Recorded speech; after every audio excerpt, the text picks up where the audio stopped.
the Tesla moment was interesting in so many ways of like, they're not a fintech company. They don't have any banking things. They haven't talked about Bitcoin.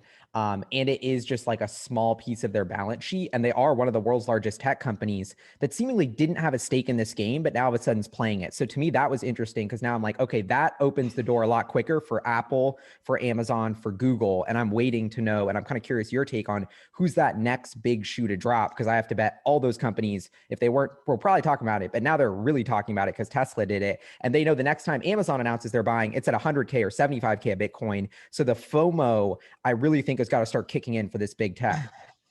Yeah, I think the buy has been de-risks. Now we're still in year one, right? Like year one of institutional adoption of Bitcoin started. You can either say it started in April or it started on August 10th when MicroStrategy dropped the $250 million buy. So, somewhere between April and August. And we're still early. But what you can see is Square put out their announcement yesterday or 2 days ago, and they said they added 1 million new users or 1 million new Bitcoin buyers in January. Okay, and so they sold like 1.7 billion of Bitcoin in the fourth quarter. PayPal is paying attention. So now you want to play the game of Kingmaker. Here's the dynamic, right? Facebook, Apple, Google, Amazon. Especially, you've got the Facebook, Apple, Google dynamic, right? I mean, Google Android is struggling with iOS. Facebook is sitting between the two of them. They've all got kind of a uncomfortable love-hate co-opetition relationship.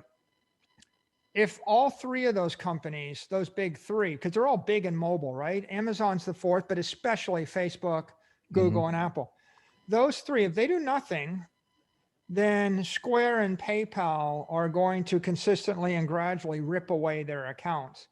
The reason that PayPal moved is Square forced them to move. Right? When Square moved, PayPal had to move. Now, PayPal and Square are wrestling with this. And it's possible that all three of the big three do nothing, in which case Square, that's the best thing that could happen for Square and PayPal, right? But it's not likely. There's that phrase, three people can keep a secret if two of them are dead.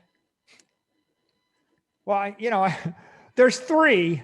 Okay, you can keep Bitcoin from exploding through the entire mobile space if all three of them agree not to compete with each other. But I don't think that's going to happen. One of them's going to move. Yeah, and you're making me think of Zuckerberg because he copies everything that's legit, and he copied Libra. That was a huge push. He hired David Marcus, who was the PayPal guy, who was bullish on Bitcoin. So I know Facebook is thinking about, I think they were doing some sort of remittance payment with WhatsApp in India as well. So I feel like, to me, Facebook seems like the most to integrate into their service, even beyond buying some on their balance sheet, is like just imminent. In my opinion, Facebook has the most to gain and needs to do this. Interesting. Like Apple's got an iron lock on iOS. I mean, look how much power they have. A lot of power. Google has a really, really strong business and an iron lock on Android. Facebook is kind of the odd man out because they need to have a mobile app that's running on iOS and Android. And they're getting pressured by Apple with, the latest privacy token maneuvering. And you can see the sparks flying there. So how do I upgrade my application so that it is so valuable that 1 billion people swear you will have to pry it from their cold, dead fingers? Okay, it's like, you're going to take away my photos, you're going to take away my friendly chats, or you're going to take away my money. Like when money flows in to Facebook, then that's going to shift the balance of power. And it's, it's offensive and it's defensive. it's a defensive thing. You kind of got to do it to protect yourself against Apple and Google squeezing you on the platform. It's offensive because it's a way to double or triple your value proposition to 1 billion people. I mean, what could be more important than giving 1 billion people a savings account that yields 200% tax-free interest per year? Like, I can't think of something.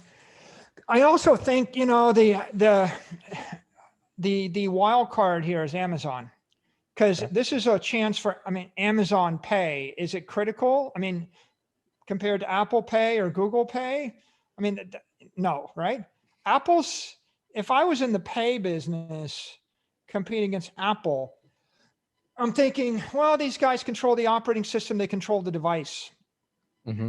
You better come up with something really compelling if you're going to compete against the company that controls the device and controls the operating system. Well, one very compelling thing is something that doubles every 6 months. Pretty And so compelling. how do you So I see? think Amazon and Facebook, they're the challengers in the mobile space. I think that Amazon's got their own franchise. They can afford to ignore it if they want, and they'll be fine. It's just an opportunity for them. For Facebook, I think it's a necessity for them. They need to build it into WhatsApp and into Facebook Messenger and into the core. Otherwise, they get squeezed.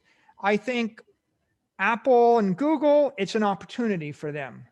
And if they don't move, then Square and PayPal just get stronger and stronger until somebody notices.